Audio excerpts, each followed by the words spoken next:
Welcome student in the new lecture of biotechnology principle and processes।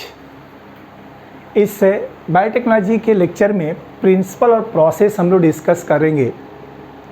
और इसके पहले के लेक्चर को आप याद करिए, हमने डिस्कस किया था प्रिंसिपल्स ऑफ बायोटेक्नोलॉजी।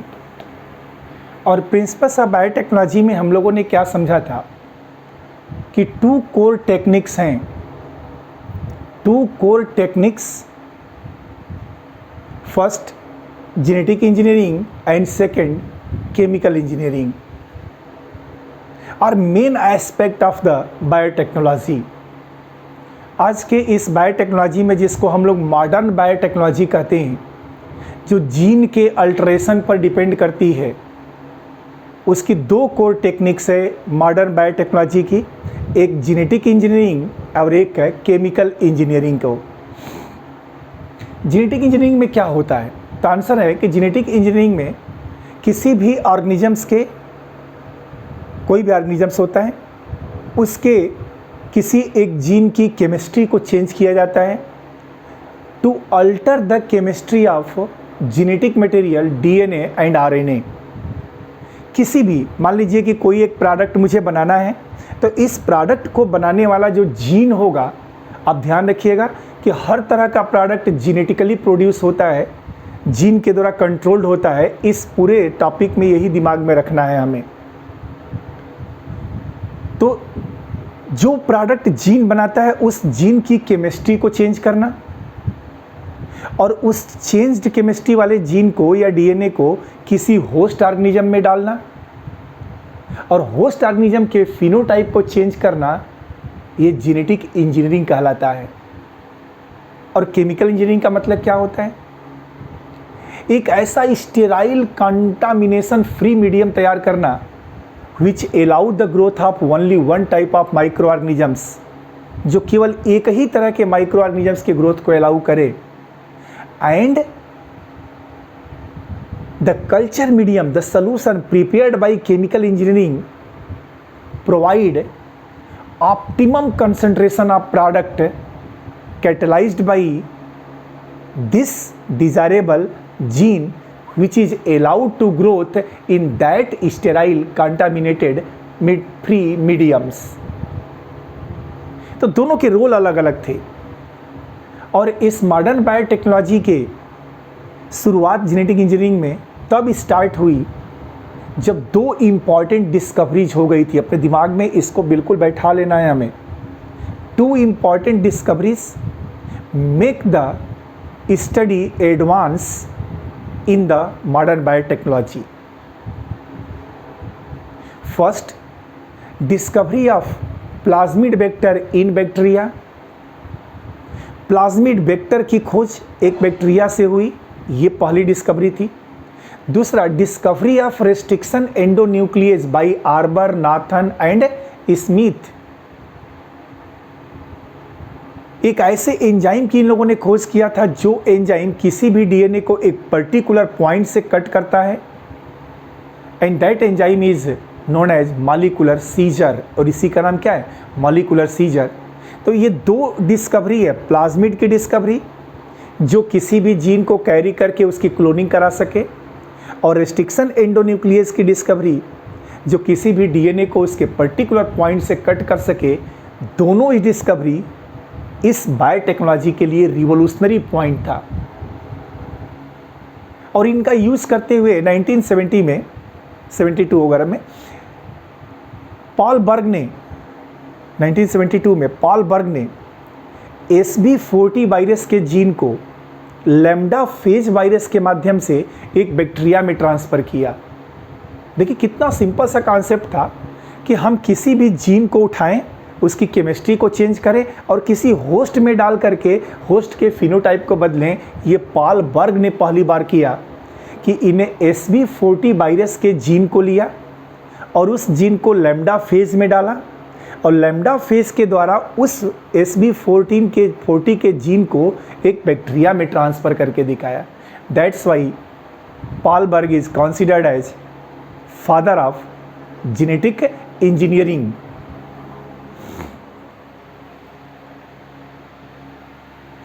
अब आगे हम लोगों को डिस्कस ये करना है कुछ चीज़ों को कि बायोटेक्नोलॉजी क्या डील्स करती है, जिसके बारे में हम डिस्कस करें। तो आइए स्टूडेंट्स स्टार्ट करते हैं। लिखिएगा आप लोग, biotechnology deals with the technique using, एक बार फिर से वही चीज़ों को, बायोटेक्नोलॉजी डील्स विद द उसी के कंटिन्यूएशन में चलेगा सब, जो आपने पढ़ा है उसके ही कंटिन्यूएशन में ये सारी चीज़ें आएंगी। Biotechnology deals with the techniques of using, deals with the techniques of using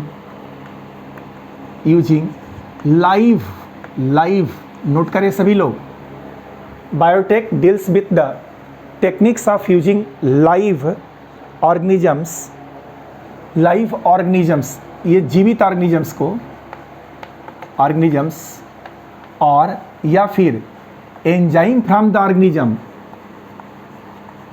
enzyme from the organism, enzyme from the organism to produce product and processes, to produce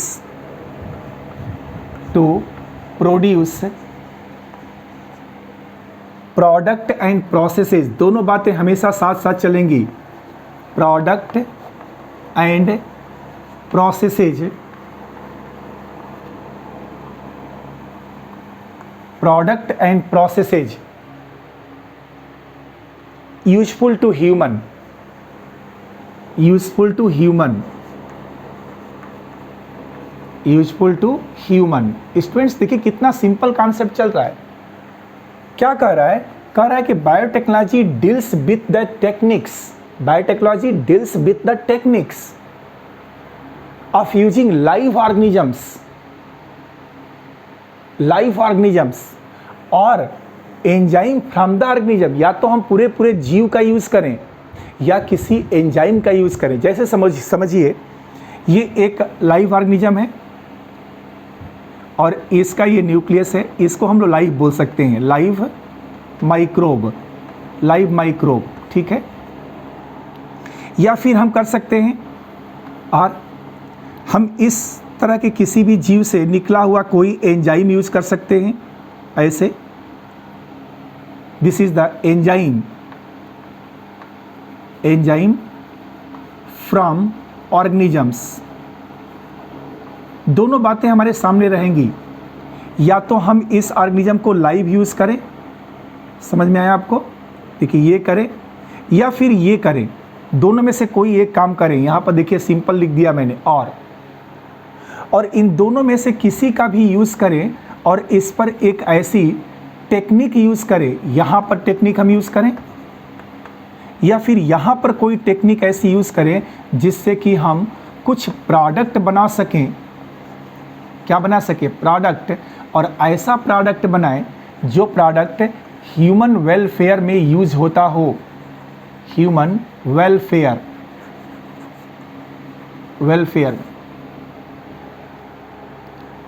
biotechnology deals with the techniques of using live organism और enzyme from that organism. या तो हम इस पूरे जीव का use करने की टेक्निक यूज़ करें या फिर इससे एंजाइम निकालें, इस एंजाइम पर टेक्नोलॉजी यूज़ करें। यही तो टेक्नोलॉजी है। Deals with the techniques of using live organism और enzyme from the organism to produce product used in human welfare. यही टेक्निक्स यूज़ करती है और पूरा कॉन्सेप्ट यही है बायोटेक्नोलॉजी का। एक ऐसी टेक्नोलॉजी को डील करेगा ये जिसमें या तो हम लाइव ऑर्गेनिज्म का यूज़ करके या फिर उसके एंजाइम का यूज़ करके ऐसे प्रोडक्ट बनाएं जिस प्रोडक्ट को ह्यूमन वेलफेयर में यूज़ किया जाता हो। यही है कॉन्सेप्ट इसका। आगे बढ़ते हैं हम लोग। लिखा है ना कि biotech deals with the techniques of using live organism और enzyme from the organism to produce product and processes. Used in human welfare. जैसे एग्जाम्पल के रूप में हम देखें, एग्जाम्पल में देखिए क्या क्या चीजें। Now write down the example. Making curd, making bread, making wine, making, कौन सा प्रोडक्ट बना है? Making curd. दूसरा देखिए मेकिंग ब्रेड। फिर तीसरा देख लीजिए मेकिंग वाइन। समझ में आया आपको? जो ये प्रोडक्ट बने वो प्रोडक्ट क्या बनाना है? हमें कर्ड बनाना है, ब्रेड बनाना है, वाइन बनाना है। तो इन तीनों प्रोडक्ट को बनाने के लिए हम क्या करेंगे? या तो लाइव ऑर्गेनिज्म का यूज करेंगे या एंजाइम का यूज करेंगे और एक टेक्निक यूज करेंगे जिससे वो प्रोडक्ट बन सके। और ये जितने भी नाम दिए गए हैं सब माइक्रोबियल प्रोडक्ट हैं। कर्ड भी माइक्रोब से तैयार होता है,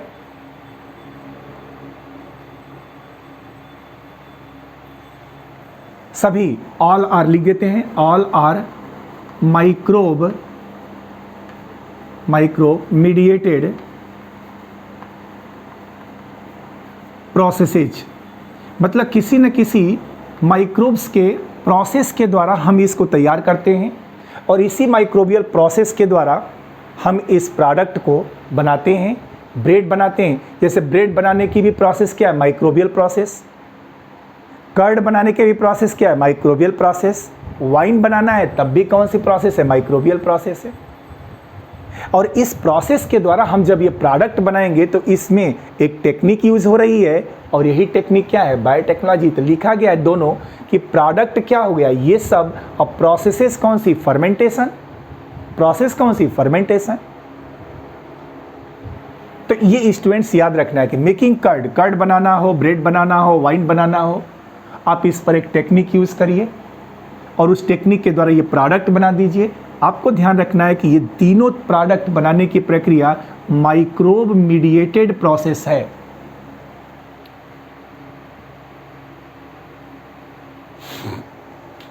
ये पहला एग्जाम्पल, ये दूसरा एग्जाम्पल, ये तीसरा एग्जाम्पल। अब चौथा आ जाइए, चौथा एग्जाम्पल इन विट्रो। एक और देखिए, in vitro fertilization. In vitro fertilisation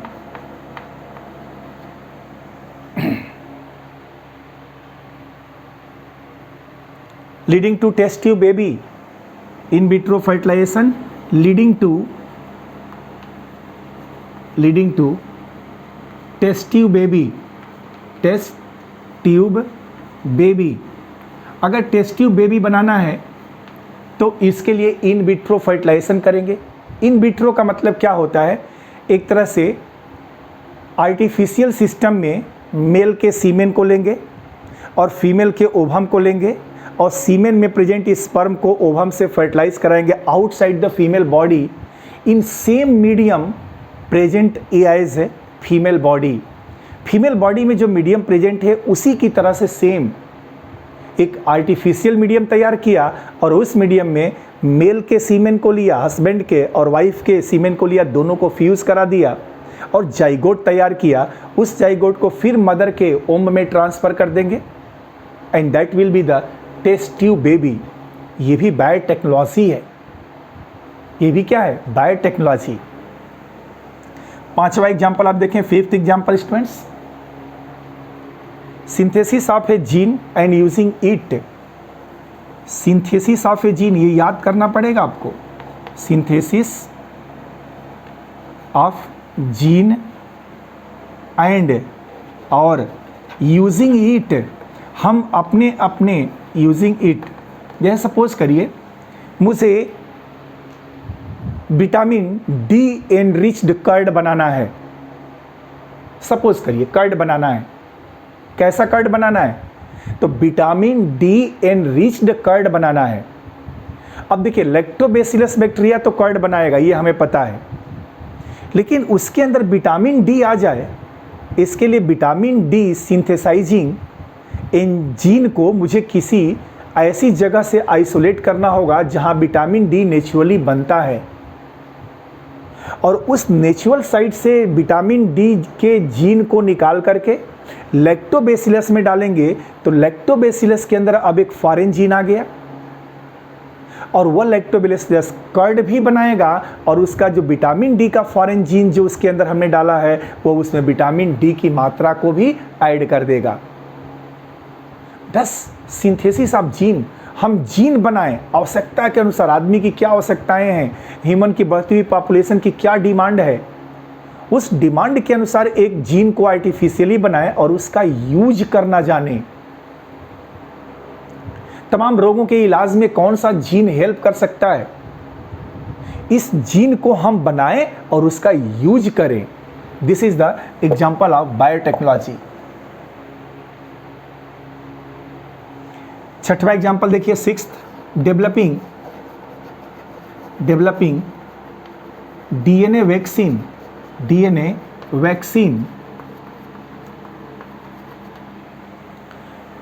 vaccine and vaccination को आप लोगों ने पढ़ा है और उसमें हमने आपको समझाया है कि जब किसी पर्सन को मुझे इम्यूनाइज करना होता है कि उसमें कोई रोग ना हो, to prevent the disease in future, the body should be immunized by the process of vaccination. और उस वैक्सीन को बनाने में हम लोग क्या यूज़ करते हैं, तो बहुत सारा मेथड हमारे पास अवेलेबल है। एक तो फर्स्ट जनरेशन वैक्सीन होती है जिसमें कि हम लाइव या किल्ड एटीन्यूटेड ऑर्गेनिज्म का ही सीधे यूज़ कर लेते हैं। लेकिन एक कंडीशन और है, सेकेंड जनरेशन वैक्सीन जिसको जेनेटिक इंजीनियरिंग से तैयार किया जाता है, तो हम डीएनए के थ्रू अलग अलग रोगों के प्रति वैक्सीन तैयार करें और ह्यूमन को वैक्सीनेट करें जिससे कि ह्यूमन में किसी प्रकार का डिजीज़ ना हो। तो जो वैक्सीन तैयार की जाए वो किससे तैयार की जाए, डीएनए से तैयार की जाए। This is the application of this biotechnology. आगे बढ़ते हैं हम लोग। 7वां एग्जाम्पल देखें, 7, करेक्टिंग ए डिफेक्टिव जीन। अगर किसी के अंदर कोई जेनेटिक डिसऑर्डर है, ये सपोज करिए person is suffering with haemophilia, a person is suffering with colour blindness, तो प्रॉब्लम क्या है इसकी, प्रॉब्लम है कि उसका रोग उसके संतानों में जाएगा तो वो संतान भी जेनेटिकली डिस्टर्ब हो जाएगी। अब मुझे क्या करना है कि एक पर्सन के अंदर कोई एक डिफेक्टिव जीन है और उसको ठीक करना है, तो ये ठीक किया जा सकता है। हम लोग एप्लीकेशन में इस टॉपिक को पढ़ेंगे, जीन थेरेपी, और ये कौन सी साइंस इस थेरेपी को अलाउ करेगा, तो आंसर है बायोटेक्नोलॉजी करेगा। तो बायोटेक्नोलॉजी क्या है, ये अपने दिमाग में एक ब्रॉड आइडिया लेकर के चलना है आपको। क्या चलना है भाई, तो देखिए आप, biotechnology deals with the techniques of using, biotechnology एक ऐसी टेक्निक्स को डील करती है जिस टेक्निक के द्वारा हम एक लाइव ऑर्गेनिज्म को या उसके एंजाइम को यूज करके ह्यूमन के द्वारा डिजायरेबल प्रोडक्ट को बना सकते हैं। इस बायोटेक्नोलॉजी में हम कौन कौन से प्रोडक्ट बना सकते हैं, कौन कौन सी प्रोसेस इसमें आएगी, तो आप देखिए, making curd, making bread, making wine, ये अगर इन तीनों को मुझे बनाना है तो ये माइक्रोब्स के मीडिएशन से बनाई जा सकती है। माइक्रोबियल प्रोसेस के थ्रू हम इन तीनों प्रोडक्ट को बनाते हैं। हो गई बात। अब इसमें और कौन सी प्रोसेस आ सकती है, तो आंसर है इन विट्रो फर्टिलाइजेशन, ये भी बायोटेक्नोलॉजी की प्रोसेस है। याद रखेंगे ना आप लोग, क्या in vitro fertilization leading to the test tube baby is also a biotechnological process. Synthesis of a gene and using it, एक जीन की सिंथेसिस करना और उसका यूज करना, ये भी बायोटेक्नोलॉजी की प्रोसेस है। डेवलपिंग डीएनए वैक्सीन्स, लोगों को वैक्सीनेशन करने के लिए, लोगों को इम्यूनाइज करने के लिए जो हम नई नई वैक्सीन्स बनाएं, वह वैक्सीन्स बायोटेक्नोलॉजी के डीएनए के द्वारा बनाएं। नेक्स्ट, करेक्टिंग ए डिफेक्टिव जीन, अगर कोई पर्सन किसी डिफेक्टिव जीन से सफ़र कर रहा है तो हम उस डिफेक्टिव जीन को सही भी कर सकते हैं, उसके जेनेटिक डिसऑर्डर को ठीक भी कर सकते हैं। This is the concept of biotechnology. ये बायोटेक्नोलॉजी के कॉन्सेप्ट्स में आता है।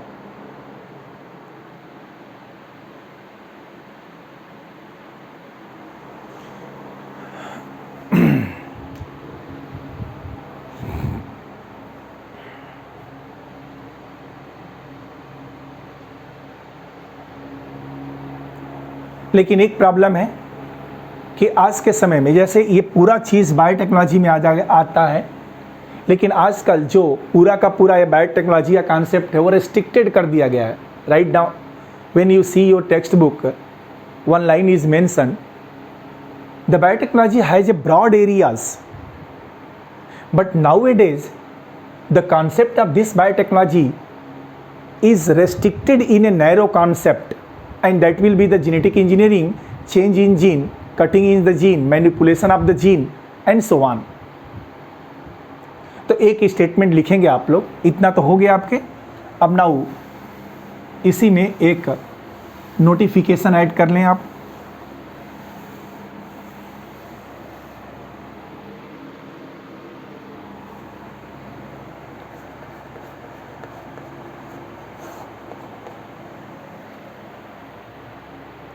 However, it is used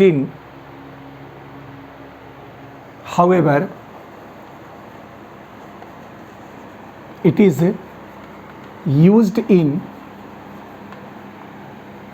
restricted sense today. Restricted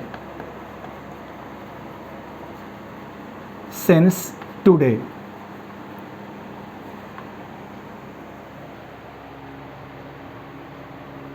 To refer to the such of those processes today, to refer to such of those processes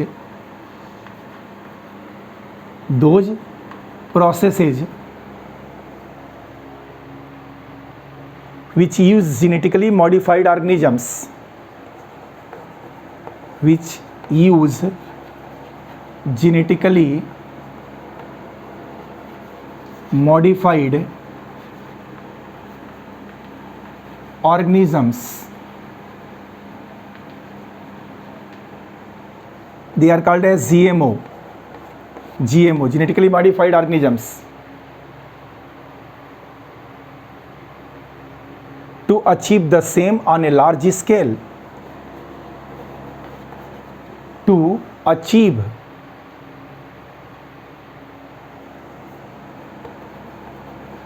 same इसी चीज़ को eight large scale.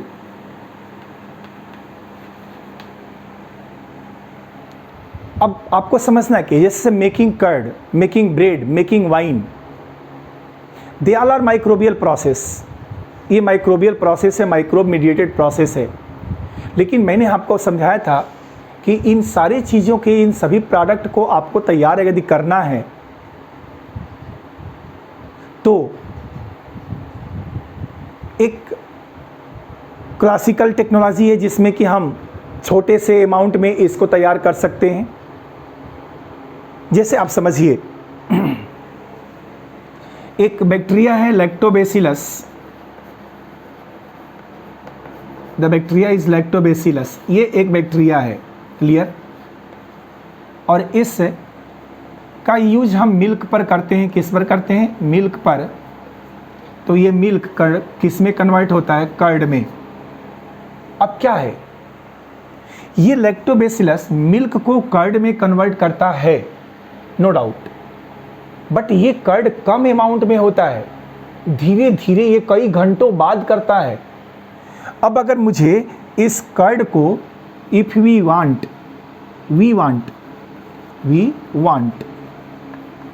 It at large scale, अगर हम इस curd को बड़े scale पर बनाना चाहते हैं, मार्केटिंग स्केल पर बनाना चाहते हैं, कमर्शियल स्केल पर बनाना चाहते हैं, पूरे दुनिया को सप्लाई करने के लायक बनाना चाहते हैं, तो ये जो नेचुरल लैक्टोबैसिलस है इसके द्वारा तो संभव नहीं है, क्योंकि इसका अपनी नेचुरल इफिशियंसी है और नेचुरल इफिशियंसी इसकी कम है।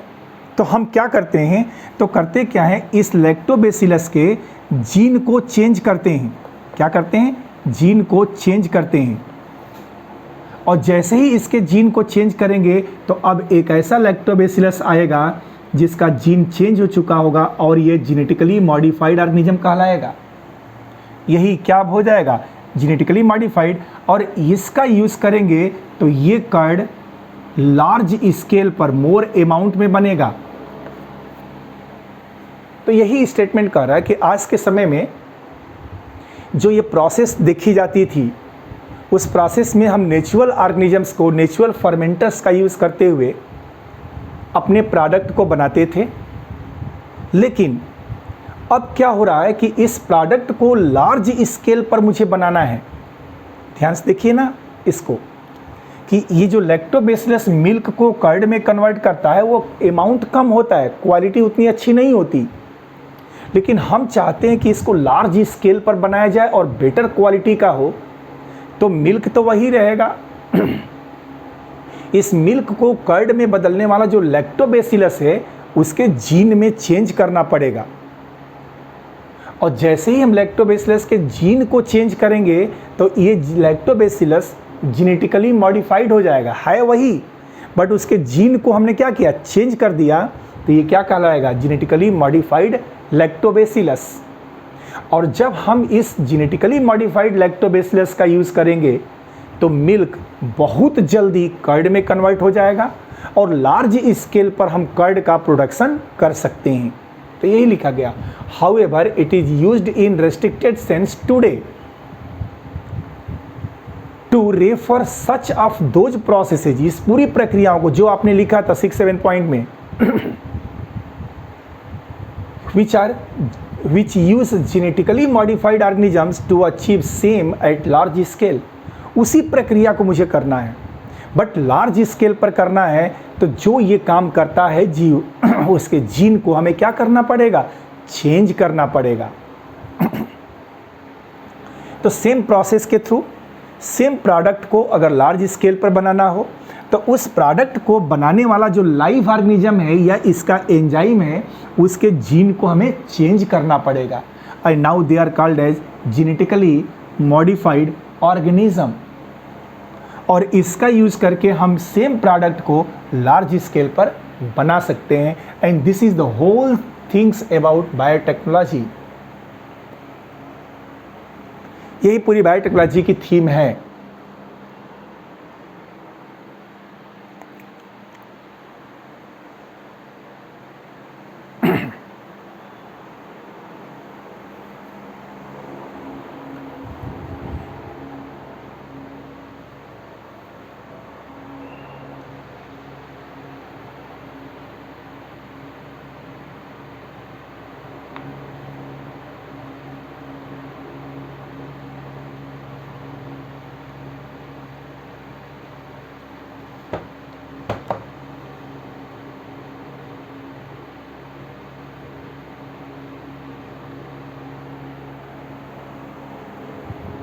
हो गया। और जब कभी भी मुझे किसी ऑर्गेनिज्म को जेनेटिकली मॉडिफाइड में कन्वर्ट करना होगा तो हमें फिर जेनेटिक इंजीनियरिंग का यूज़ करना पड़ेगा। तो स्टूडेंट्स आप सब हेडिंग आ लीजिए। यहाँ से मैं एक अलग स्टेटमेंट अब लेकर के चलूँगा। बायोटेक्नोलॉजी की उस कोर टेक्निक को, दो कोर टेक्निक्स हैं, आपको पता है, एक जेनेटिक इंजीनियरिंग और एक है केमिकल इंजीनियरिंग। और इन दोनों कोर टेक्निक को मुझे डिस्कस करना है।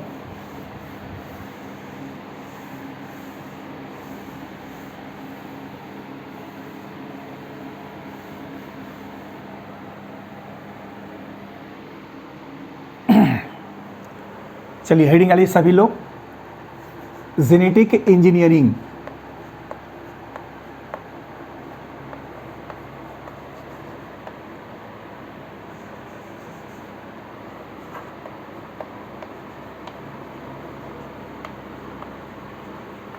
Genetic engineering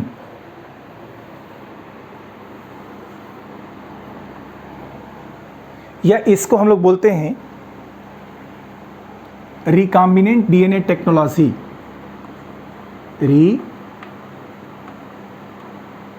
recombinant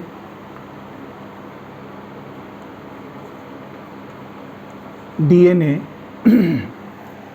recombinant DNA technology.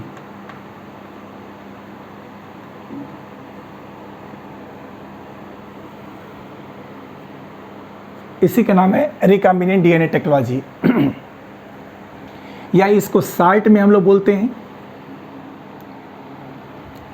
R DNA technology.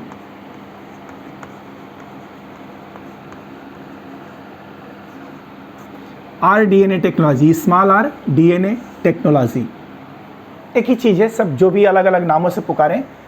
Genetic engineering, इसका दूसरा नाम रिकॉम्बिनेंट डीएनए टेक्नोलॉजी, या इसी को आर डीएनए टेक्नोलॉजी, या इसका नाम जीन मैनिपुलेशन। ये सब आप पढ़े हैं अलग अलग नामों को। यहीं से स्टार्ट करते हैं। आर डीएनए टेक्नोलॉजी है क्या? R means recombinant DNA technology. तो देखिए सिंपल वे में चलिए, फर्स्ट कॉन्सेप्ट इसका होता है कि when a foreign DNA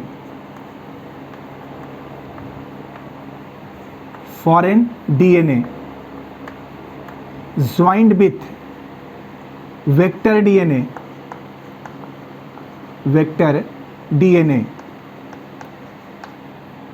foreign DNA joined with vector DNA. Foreign DNA, what does it means? That means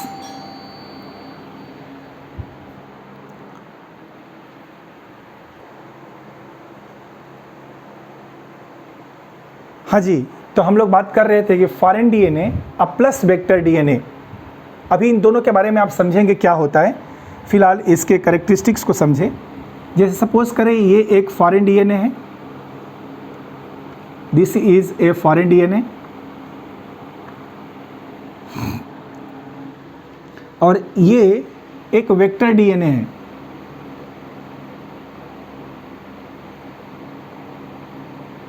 ये वेक्टर डीएनए है और इन दोनों डीएनए को मुझे जोड़ना है। जोड़ेंगे तो अब क्या तैयार होगा? तो एक ऐसा डीएनए तैयार होगा जिसमें दोनों आ जाएंगे। अभी तक दोनों अलग अलग हैं। अब देखिए एक डीएनए का पार्ट ये हो गया, एक डीएनए का पार्ट ये हो गया, हुआ ना।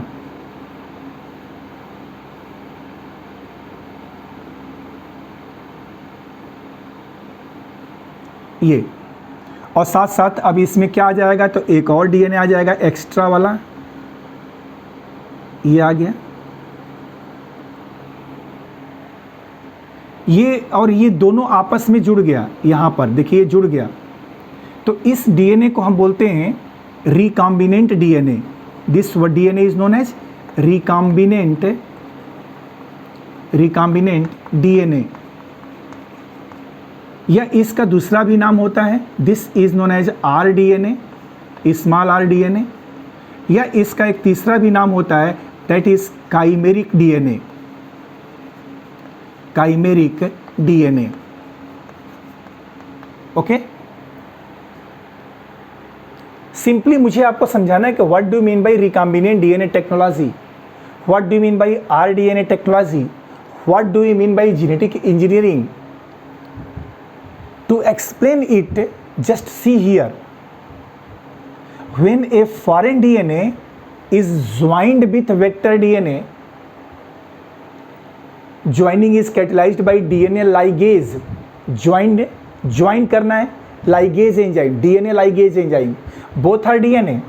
One is foreign DNA, other is vector DNA, and both DNA are ligated through DNA ligase.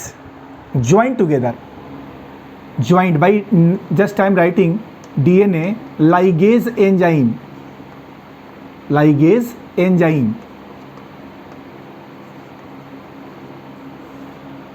and join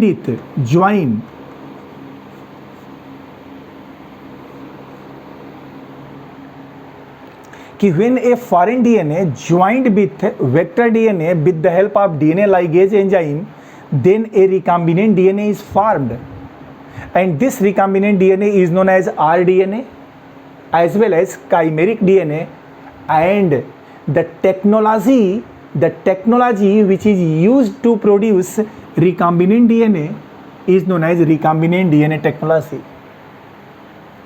वह टेक्नोलॉजी जो इस रिकॉम्बिनेंट डीएनए के बनाने में यूज की जाती है, उसी टेक्नोलॉजी का नाम रिकॉम्बिनेंट डीएनए टेक्नोलॉजी होता है. What is recombinant DNA technology? The technology which is used to join foreign DNA with vector DNA and form recombinant DNA is known as recombinant DNA technology, is known as rDNA technology, is known as genetic engineering. What is genetic engineering? होता क्या है इसमें? तो answer है कि एक foreign DNA को, genetic engineering same चीज़ है, एक फॉरेन डीएनए को एक वेक्टर डीएनए के साथ जोड़ करके जब रिकॉम्बिनेंट डीएनए बनाया जाता है, तो इस रिकॉम्बिनेंट डीएनए के बनाने की जो टेक्नोलॉजी है, उसी का नाम जेनेटिक इंजीनियरिंग है, और उसी का नाम रिकॉम्बिनेंट डीएनए टेक्नोलॉजी है, और उसी का नाम आरडीएनए टेक्नोलॉजी है, उसी का नाम जीन मैनिपुलेशन भी होता है. इसी टेक्नोलॉजी को मुझे क्या करना है, तो आप देखें ध्यान से, तो हमने एक जीन के केमिकल नेचर को बदल दिया. यह एक अलग प्रकार का जीन है, यह एक अलग प्रकार का जीन है, इसकी ओरिजिन कोई और है, इसकी ओरिजिन कोई और है, और दोनों को जोड़ करके हमने इन दोनों जीन की केमिस्ट्री को बदल दिया. And to alter the chemistry of genetic material DNA and RNA is genetic engineering. ये होता है. फटाफट इसको बना लीजिए.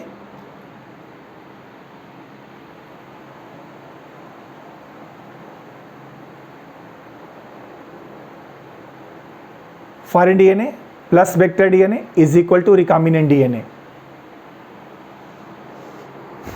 This is R DNA technology.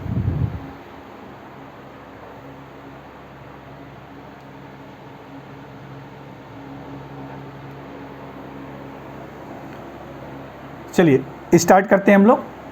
First लिखिएगा पहला point, the recombinant DNA technology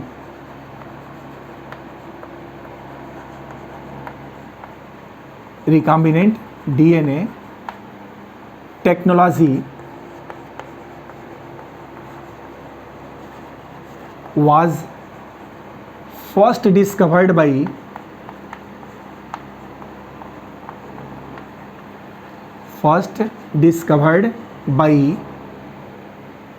Herbert Bayer and Cohen, Stanley Cohen. Discovered by Stanley Cohen, C-O-H-E-N, Stanley Cohen and Herbert Bayer. Stanley Cohen and Herbert Bayer.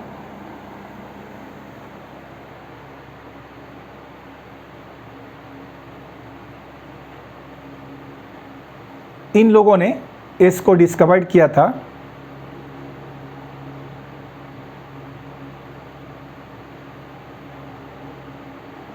इन 1972. कब discover किया था? इन 1972.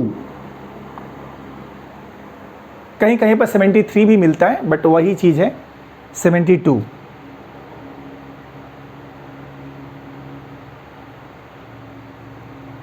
rDNA technology was first discovered by Herbert Bayer and Stanley Cohen in 1972. 73 भी है तो गलत नहीं है, इसको आप 73 भी कर सकते हैं क्योंकि वो टाइम ही था वही. मेनली ऑप्शन 72 पर देना है. अगर 73 दिया है that will be also right.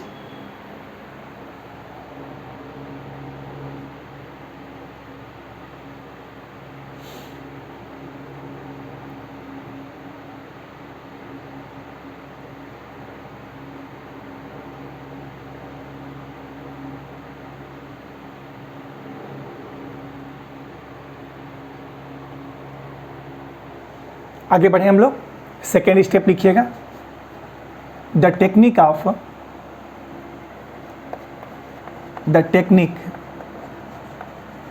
Of recombinant DNA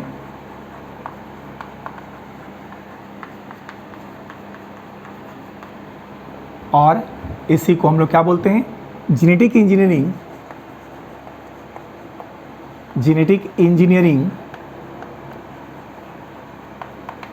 include क्या क्या इसमें होता है, इसमें होता क्या क्या है। तो फर्स्ट लिखेंगे, पहला फर्स्ट स्टेटमेंट इसमें क्या क्या है तो उसको लिखना है, formation of recombinant DNA, formation of recombinant DNA, वही आरडीएनए जिसके बारे में अभी हम लोग बात कर रहे हैं, रिकॉम्बिनेंट डीएनए, इसको बनाने की प्रक्रिया। Second is use of gene cloning, second is the use of gene cloning, इसको भी हमने इसके पहले के लेक्चर में डिस्कस किया है, gene cloning. And third gene transfer, and third is gene transfer. हम लोग अब डिस्कस कर रहे हैं रिकॉम्बिनेंट डीएनए टेक्नोलॉजी के बारे में। जेनेटिक इंजीनियरिंग इसी को कहा जाता है, और जब भी इस जेनेटिक इंजीनियरिंग का नाम आए एकदम याद कर जाइएगा कि this is known as recombinant DNA technology, या इसी का नाम होता है आरडीएनए टेक्नोलॉजी। किसी ने पूछा what happens in this technology, give the answer, when a foreign DNA joined with vector DNA with the help of DNA ligase enzyme and a recombinant DNA is formed. The technology used to the construction of this recombinant DNA is known as rDNA technology. This rDNA technology was first discovered by Stanley Cohen and Herbert Bayer in 1972 and 73. 1972 and 73. The techniques of recombinant DNA technology और genetic engineering includes, इसमें क्या क्या होता है, तो तीन चीज़ें इसमें हैं। First formation of rDNA, second use of gene cloning, and third is gene transfer.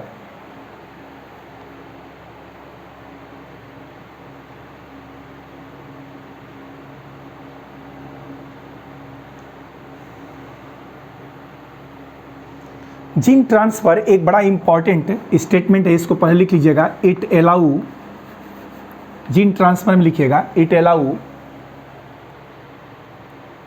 To isolate and introduce, allow to isolate and introduce, निकालना और इंट्रोड्यूस करना, only this technology allow to isolate and introduce only one or a set of desirable genes, only one, या फिर और कर दीजिए, और a set of desirable gene, set of desirable gene without introducing undesirable gene,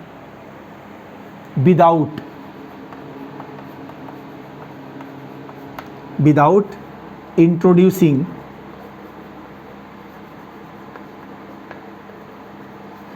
undesirable gene,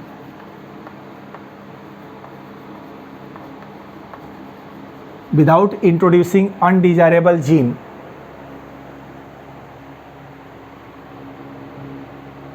into target organisms, into target organisms।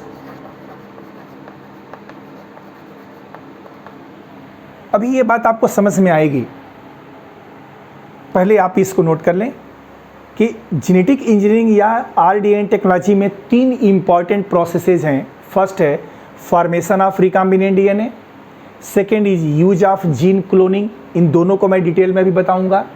फिर आगे बढ़िए, gene transfer. तो जीन ट्रांसफर टेक्नोलॉजी क्या है? तो this technology allow to isolate and introduce only one or a set of desirable genes, एक या एक से ज्यादा, केवल और केवल desirable genes, without introducing undesirable genes into the target organisms. जिस भी ऑर्गेनिज्म के प्रोडक्ट मुझे बनाने हैं तो उसमें केवल और केवल डिजायरेबल जीन को ट्रांसफर करेंगे, अनडिजायरेबल जीन वहां पर ट्रांसफर नहीं होगा। यही कहता है जीन ट्रांसफर की टेक्नोलॉजी। रिकॉम्बिनेंट डीएनए टेक्नोलॉजी को स्टार्ट किसने किया? बॉयर एंड कोहेन ने। इतना हो गया। इस रिकॉम्बिनेंट डीएनए टेक्नोलॉजी में कितने स्टेटमेंट प्रोसेसेस हमें हैं? 3, आरडीएनए का फॉर्मेशन, जीन क्लोनिंग और जीन ट्रांसफर। अब इसको समझना है कि जीन ट्रांसफर में कह क्या रहा है कि हम टारगेट ऑर्गेनिज्म में केवल और केवल एक जीन को या एक सेट ऑफ जीन को, डिजायरेबल जीन को ट्रांसफर करेंगे, अनडिजायरेबल को ट्रांसफर नहीं करने देंगे।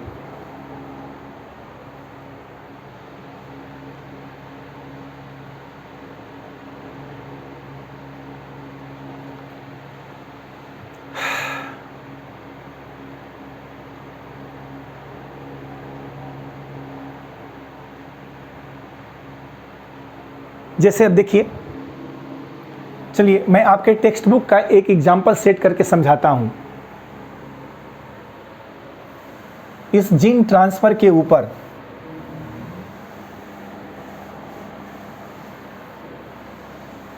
इसी जीन ट्रांसफर पर एक स्टेटमेंट मैं आपको समझाने की कोशिश करता हूं, आप समझे। आपकी टेक्स्ट बुक ने लिखा है इस चीज को।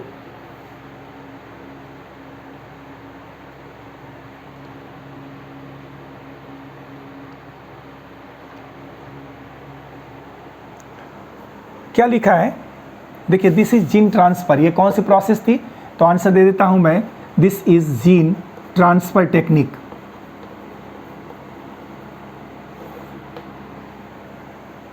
सुनिए कैसे इसको समझेंगे। तो प्लांट्स प्लस एनिमल्स, दोनों के लिए एक कॉन्सेप्ट दिया गया है। एनिमल्स में, प्लांट्स और एनिमल्स दोनों में, जब कभी भी नेचुरल ब्रीडिंग की प्रोसेस होती है, तो नेचुरल ब्रीडिंग में क्या होता है? तो एक मेल मेंबर होता है और एक फीमेल मेंबर होता है, ठीक है ना। और मेल का सीमेन फीमेल में जाता है, ऐसे सीमेन नेचुरली जाता है। और इस फीमेल के अंदर जाइगोट का फॉर्मेशन होता है और इस जाइगोट से न्यू बर्थ होता है। न्यू बर्थ एकदम बिल्कुल सिंपल वे में समझिए कि जब किसी भी प्लांट और एनिमल में नेचुरल ब्रीडिंग की प्रोसेस होगी तो नेचुरल ब्रीडिंग में एक मेल मेंबर और एक फीमेल मेंबर होगा। इसमें मेल का सीमेन फीमेल बॉडी में ट्रांसफर होगा तो फीमेल में फर्टिलाइजेशन की प्रोसेस होगी और उससे जाइगोट बनेगा, जाइगोट से न्यू बर्थ होगा। क्लियर है? अब सुनिए इसमें क्या कहता है। इसमें कह रहा है कि अगर एक ऑब्जेक्टिव दे दिया जाए, if we want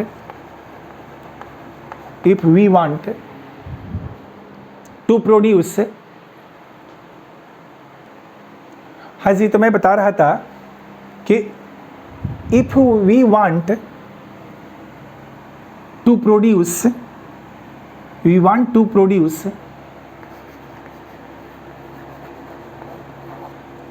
superior quality, superior progeny only, progeny, ठीक है। अगर हम चाहते हैं कि केवल सुपीरियर प्रोजेनी प्रोड्यूस हो, मीन्स उसको आप एक कॉन्सेप्ट दे दीजिए, high milk yielding, milk yielding आप प्लांट्स में भी ले सकते हैं, हाई मिल्क यील्डिंग, या हाई यील्ड का, हाई मिल्क यील्डिंग काऊ प्रोड्यूस करना चाहते हो, या हमारे पास हो high yielding, high yielding grains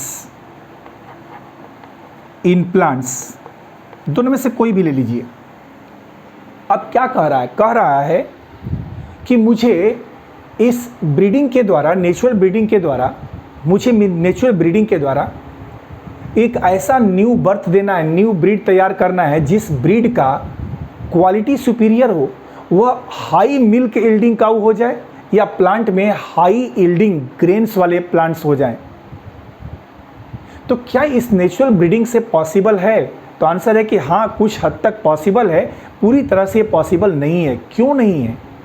तो आप सुनिए, इसमें क्या होता है कि जो नेचुरल ब्रीडिंग किसी भी जीव में होती है, तो नेचुरल ब्रीडिंग में जो ये जाइगोट बनता है, ये जो जाइगोट बनता है, इस जाइगोट में मेल फीमेल दोनों का, बोथ, दोनों समझना है, बोथ डिज़ायरेबल, जिसकी ज़रूरत है, डिज़ायरेबल प्लस अनडिज़ायरेबल, अनडिज़ायरेबल, दोनों अगर नेचुरल ब्रीडिंग की प्रोसेस होगी तो इस मेल का और इस फीमेल का दोनों जीन, डिज़ायरेबल जीन भी और अनडिज़ायरेबल जीन, दोनों मल्टीप्लाई करके, मल्टीप्लाई भी करेगा और एक्सप्रेस भी करेगा। तो इसका मतलब जो न्यू बर्थ होगा उसमें हमारा डिज़ायरेबल जीन भी होगा और अनडिज़ायरेबल जीन भी होगा। तो ये उतनी बढ़िया क्वालिटी को प्रोवाइड नहीं कर सकता। लेकिन आप इन दोनों शब्दों को समझिए, क्योंकि ये पूरा टॉपिक ही कॉन्सेप्चुअल है, कॉन्सेप्ट पर बेस्ड है। ये क्या कह रहा है कि हमें एक टारगेट दिया गया कि हमें एक सुपीरियर प्रोजनी को प्रोड्यूस करना है, ओनली सुपीरियर प्रोजनी, मतलब एक ऐसी प्रोजनी तैयार हो जिसका मिल्क यील्ड सबसे ज़्यादा हो। और यदि इस सुपीरियर प्रोजनी को तैयार करने के लिए हम प्लांट और एनिमल्स में नेचुरल ब्रीडिंग कराते हैं, तो नेचुरल ब्रीडिंग में मेल और फीमेल के डिज़ायरेबल और अनडिज़ायरेबल, चूँकि इसमें हम तो कुछ कर नहीं रहे हैं, पूरी प्रक्रिया नेचुरल चल रही है, तो कुछ जीन डिज़ायरेबल भी हैं, कुछ अनडिज़ायरेबल भी हैं। तो इस डिज़ायरेबल और अनडिज़ायरेबल दोनों जीन मल्टीप्लाई करेंगे और एक्सप्रेस करेंगे, तो इस प्रोजनी के अंदर डिज़ायरेबल जीन भी आएगा और अनडिज़ायरेबल भी आएगा, क्योंकि दोनों नेचुरली आ रहा है। लेकिन हम चाहते हैं कि सिर्फ और सिर्फ डिज़ायरेबल जीन ही यहाँ पर आए। तो नेचुरल ब्रीडिंग से क्या संभव है? नहीं संभव है। क्यों? क्योंकि natural breeding allow both desirable and undesirable gene to express.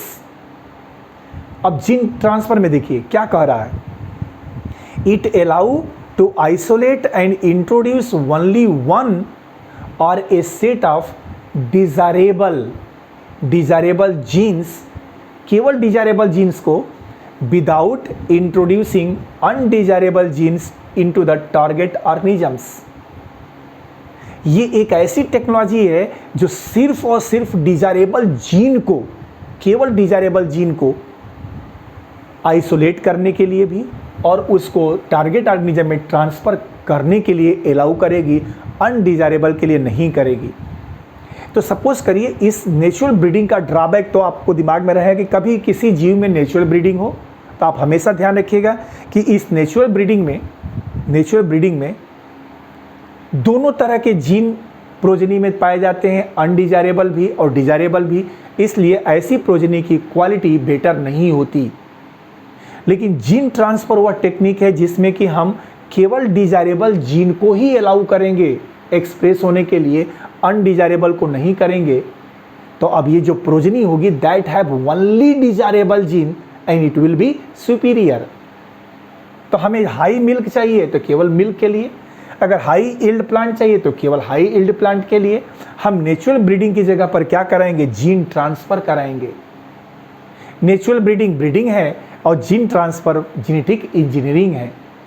ये हम क्या करेंगे, कैसे करेंगे? तो आप समझिए, जैसे ये मेल है, इस मेल से सीमेन को निकालेंगे और इसके डीएनए में, स्पर्म में जितने अनडिजायरेबल जीन होंगे उनके काट को फेंक देंगे और उसमें केवल डिजायरेबल जीन को रखेंगे और उस डिजायरेबल जीन वाले स्पर्म को फीमेल के डिजायरेबल ओवम से फ्यूज करा देंगे। तो जो उसके द्वारा जाइगोट बनेगा, उस जाइगोट में मेल और फीमेल दोनों का डिजायरेबल जीन ही होगा, अनडिजायरेबल नहीं होगा। So the progeny will be superior because it have only desirable jeans.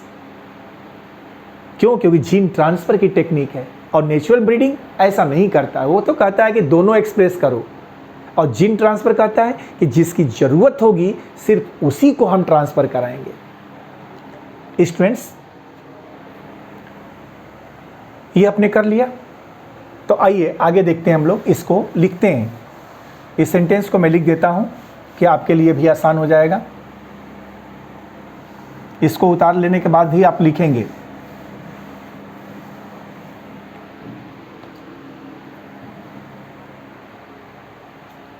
चलिए नोट करिए।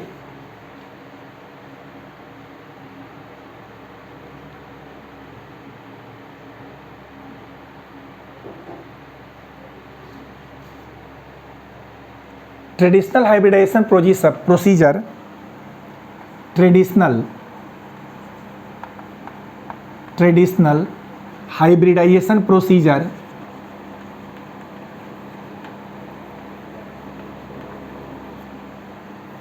ट्रेडिशनल जो चलता है ब्रीडिंग वाला procedure,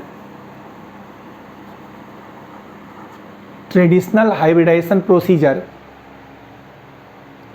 used in plant and animal breeding, used in plant and animal breeding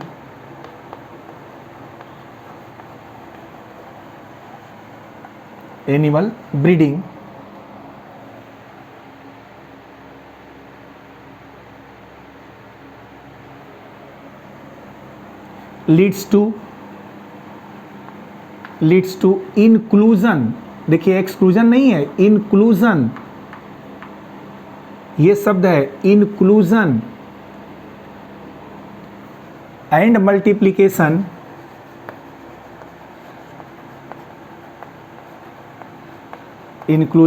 multiplication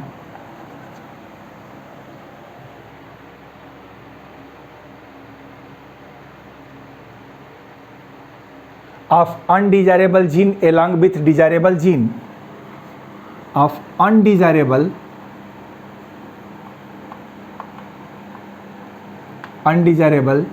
gene along with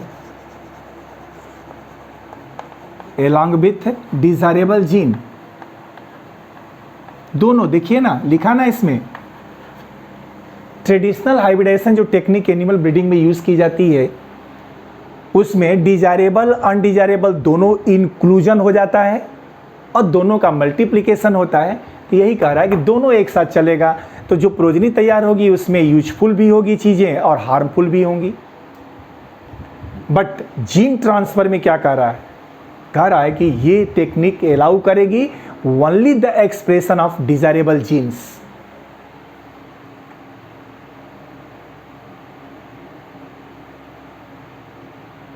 students, इसको आप बिल्कुल clearly समझ लीजिए।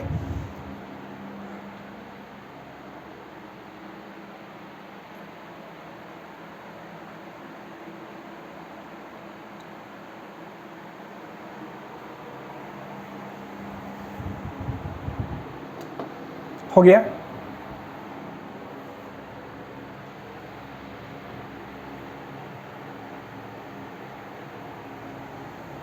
अब इसमें एक दो पॉइंट्स को और नोट कर लीजिएगा।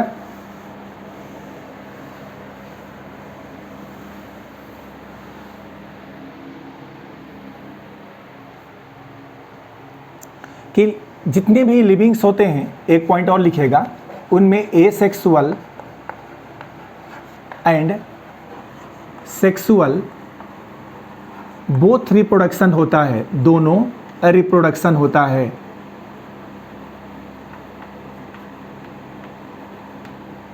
जिसमें कि एसेक्सुअल रिप्रोडक्शन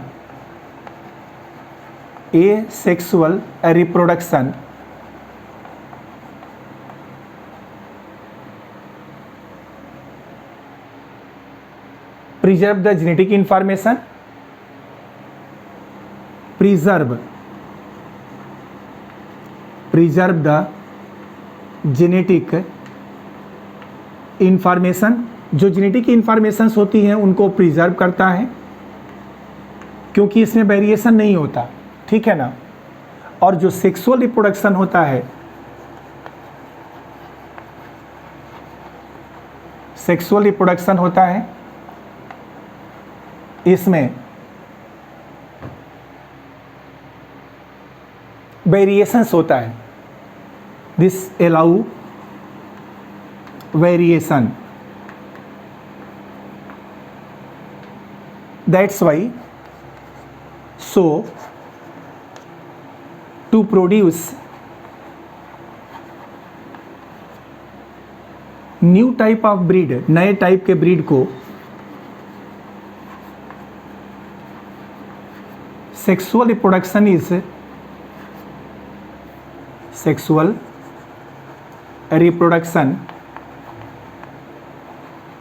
इज बेटर। नए टाइप को ब्रीड को करना है तो नया टाइप का ब्रीड तो एसेक्सुअल से नहीं बनेगा क्योंकि ये माइटोसिस डिवीजन है। Better, so to produce new type of breed sexual reproduction is better. ये रिप्रोडक्शन क्या है? बेटर है। तो ये एक कॉन्सेप्ट जो बायोटेक्नोलॉजी का चलता है, इसकी बेसिक आइडिया तक हम लोग पहुंच गए, जिसमें कि हमने आपको समझाया जेनेटिक इंजीनियरिंग क्या होती है। तो ये है जेनेटिक इंजीनियरिंग। फिर आपने देखा कि 3 इसमें प्रोसेस है, आरडीएनए को बनाना, जीन क्लोनिंग और जीन ट्रांसफ़र।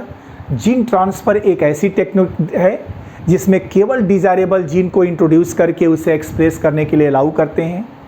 बाकी जीवों में जो नेचुरल ब्रीडिंग होती है उसमें दोनों जीन एक्सप्रेस करते हैं, इसलिए नेचुरल हाइब्रिडेशन एक्सपेरिमेंट उतना अच्छा नहीं है। ओके स्टूडेंट्स, तो आज के लेक्चर में बस इतना ही। नेक्स्ट लेक्चर में जब हम लोग चलेंगे तो डिस्कस करेंगे कि first who will construct artificial recombinant DNA. Then wait for the next lecture. See you in next lecture. Till bye.